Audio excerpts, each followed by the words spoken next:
Hello and greetings, you lovely, lovely people. Welcome to the video. Thank you guys for dropping in. Sorry it's been a little while. Last 3 or 4 days have been kind of crazy hectic, and I apologize for leaving you hanging. We're right in the middle of the editing stuff, and I wanted to continue forward with that today. Some exciting news. My grandbaby loves being in her little bouncy seat. It gives her much joy. And she is now reached the stage where she's starting to look around at everything and kind of try to figure this out. The other day I picked her up and I did that to her belly, and she looked so fucking confused. Her mom just laughed. She was just like, she doesn't know what the hell's going on. So I did it again. And that's a good screen capture. I should use that for the card, the title card for the video. Anyways, so I enjoyed confusing my granddaughter and watching her hang out in her little bouncy seat, and she just kind of digs that. That makes her happy. So now I want a bouncy seat. So editing. Oh, you know, you come to these videos for the information, but you stay for me totally just rambling incessantly about other shit. I know you do. Our demographics people have looked into it. They're guys in lab coats with like test tubes, and they tell me all the time, you need to ramble more about stuff that's not related to what the video is about. I'm on it. So I finished a short story called Elevator Pitch. Usually almost everything I write I think is shit. So the fact that I've liked the last couple of stories I've written probably mean they're garbage. But it's finished, and it is available to those lucky souls on my Patreon page. So if you would like to read my newest questionably valid short story, you can jump on Patreon. I will leave you the link to it in the description of the video. I think it's like 10 or 20 bucks for the tier that will let you get all my new fiction. So if you really like my stuff and you would like to see what I'm doing in my spare time, I have pledged that I'm going to have one piece of new fiction out every month for the folks on Patreon. And so far I managed to keep my pledge, and I've had fun doing it too. It is a different mindset and really kind of a different skill set between short fiction, long fiction. Whole different kind of, you have to flip your brain a little bit.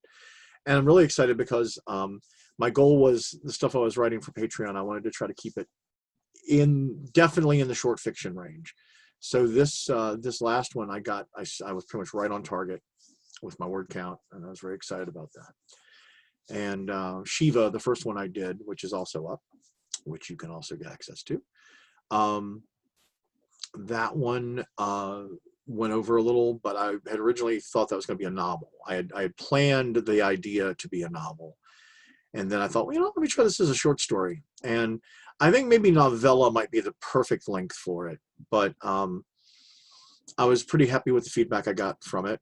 From the folks who read it, and I'd love to get your feedback on it too. So you zip right over to Patreon and jump right on there. It's a big old love fest, and we'd love to have you join. It's kind of like a cult. It's a little bit like a cult. So come on, join. Drink the Kool-Aid. Anyways, editing. And today we are talking about, where'd it go? Oh my God, are you kidding me? Oh my God, let me see if I can do it from here. I probably need to do it from here. Oh my God, I'm sorry. This is such an amateur show that you're dealing with here. I apologize. I had it all set up, and then effing Zoom kind of decided to supplant what I had already set up. Today we are talking about copy editing, the mechanics of applying style, manual rules for grammar and punctuation. And I did a little digging around, and this is the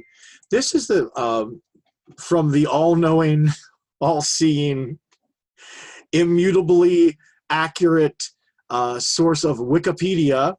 We get copy editing, also copy editing. So tell me, copy editor, is it copy editing or is it copy editing? I already have you in an elaborate death trap.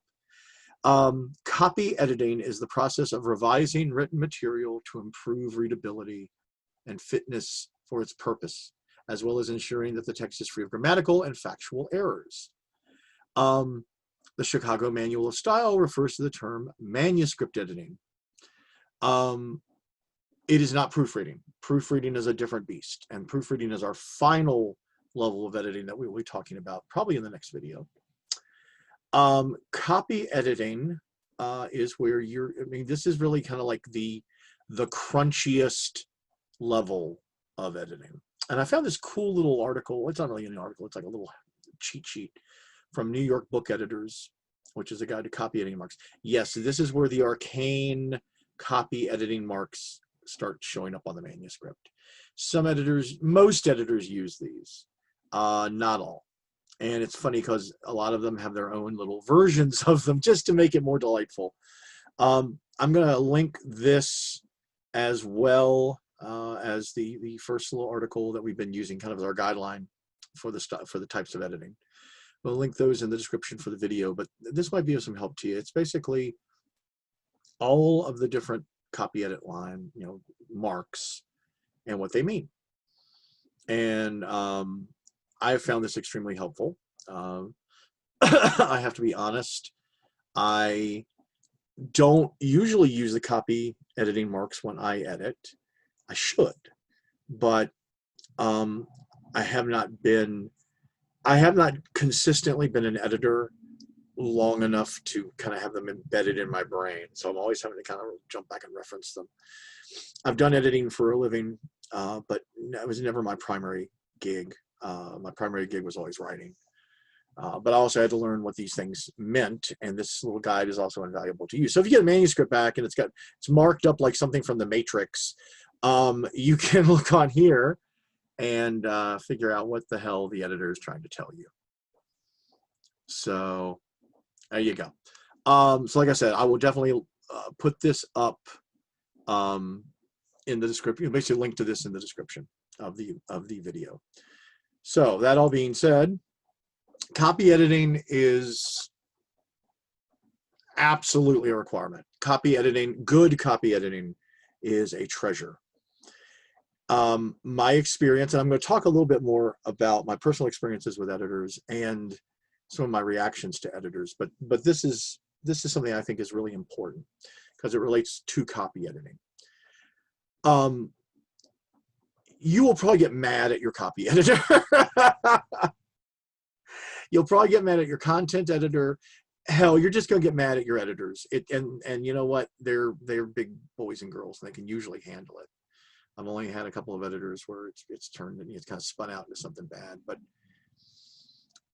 their job requires them to be meticulous. Their job requires them to give a laser-like focus to your work. And they're doing that for you. That is a benefit to you. You should thank them. While they are ripping apart and disassembling your work like the Borg, you may not have that in your, in the front of your mind. Story I've told many times, stop me if you heard this one before, I guess you can just like fast forward through it or whatever, is I was writing a cover story for Virginia Business. And it was on the NASCAR industry and how the NASCAR industry was impacting the Commonwealth of Virginia's economy. And I had done, I don't know, probably a month and a half of legwork and writing on this piece. I got to talk to Tim Kaine, the oddly proportioned former governor of Virginia and one-time vice presidential enthusiast. And I got to talk to a whole bunch of people. I talked to some folks from NASA. It was pretty cool because apparently NASA is hooked up with the NASCAR folks on some telemetry and basically getting data off of aerodynamics, which is in itself kind of fascinating. Would have been a cool article. But, you know, bottom line is I wrote this thing. I busted my ass on it. I turned it in. And my editor was a gentleman named Robert Smith. I think Robert just recently retired from Virginia Business. Robert sends me my story back, and it looks like a homicide victim. It is bleeding with red ink and all these freaking little squiggly marks and stuff. And I'm just like, what the hell? Because, to quote the guy from Pulp Fiction, Marcellus Wallace, to quote Marcellus Wallace, that's pride fucking with you. And I almost went off. I almost did something stupid and career deadening, which was email him back and be like, are you fucking serious? Really? I mean, I've been edited before, but it was just, so, and it makes you feel like you didn't do anything right.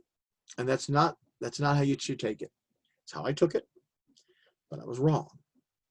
What you do is you realize that this guy is doing his job, and his job is, you guys want to meet up in the same destination, but you get there entirely different ways. And he was taking my baby apart and dissecting it while it was alive and screaming. So I did not email him. I did not say a word. I calmed the fuck down, and I did every single thing he asked me to do. And then I read the piece, and it was so much better than it was before. Editors want you to succeed. Editors want you to look good. They don't mind it being a story by Rod Belcher, edited by this guy, edited by Robert Smith. And it took me a little while to kind of get my brain around that. Editors are not doing this to fuck with you. They're not doing it to try to make you feel bad. They're not doing it to try to make you feel like you can't write. They're doing it to make what you write better. And Robert, I doubt you'll ever see this, since I think 4 people watch these things maybe. But thank you. Thank you so much, because you did exactly what you were supposed to do, and you did it exceptionally well. And I loved working with him. He was a great editor. I hope he enjoys retirement. I hope he relaxes and doesn't have dreams in the night of these sloppy ass manuscripts coming at him. But that is the power of copy editing. He had me moving paragraphs around. He had me changing literally little phrases within a paragraph. And he had me questioning word choices. And that's all what an editor is supposed to do. And it's not, because it's not an oppositional relationship. It is actually more like a symbiotic relationship. The editor needs your copy. Your copy needs to be edited. So you guys need each other. And the bottom line is, you produce a story that goes to market that makes the publication look better, makes you as a writer look better. So of all the levels of editing, I believe copy editing to be the most significantly important. I believe it's the one level of editing that can make or break you. Because there are people out there who read just like editors, and they have an intrinsic knowledge of the language and the structure of the language, and they hit something jarring that should have been edited and cleaned up, and maybe it wasn't, and that knocks them completely out of the, you know how in Sonic the Hedgehog he's running along and then he'll hit something spiky and it'll go and all those little rings will go flying everywhere. That's what happens to a reader a lot of times when they hit an error. It knocks them out of the story. So we don't want that. We want total immersion for as long as possible, as quickly as possible, as long as possible.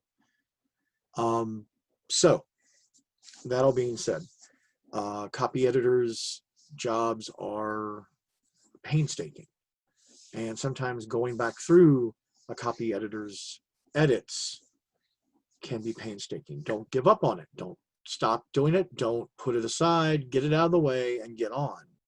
Because ultimately what you're going to be left with, if you have a good editor, is a far better story.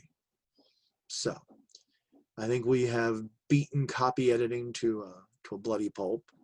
I am trying to line up some guests for the show, for the videos, and I'm going to try to see if we can get some editors in here to talk to you. I'll ask them some questions. If you guys have any questions you would like asked, I will try to give you a heads up so you can leave me some comments about it. Tell me what you think about copy editing. Tell me about your experiences with copy editing. Yay or nay? You know, you like it, you love it. Have you done it?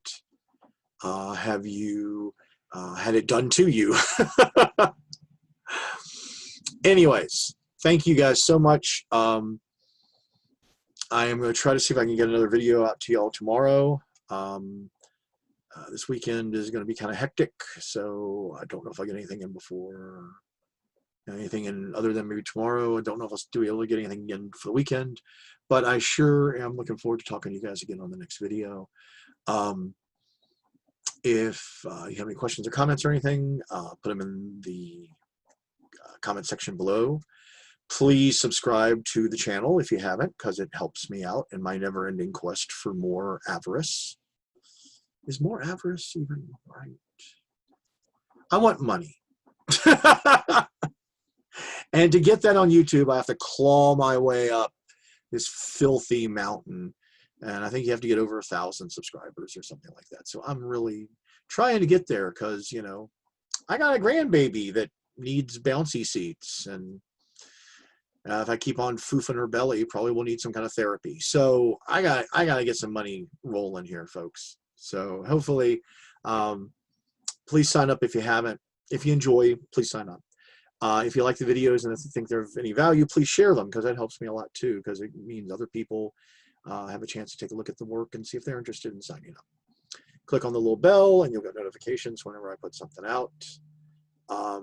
Thank you guys so much for all of this. I've missed you. I miss you guys a lot, and I'm looking forward to doing some more videos. Check out Patreon and the new fiction.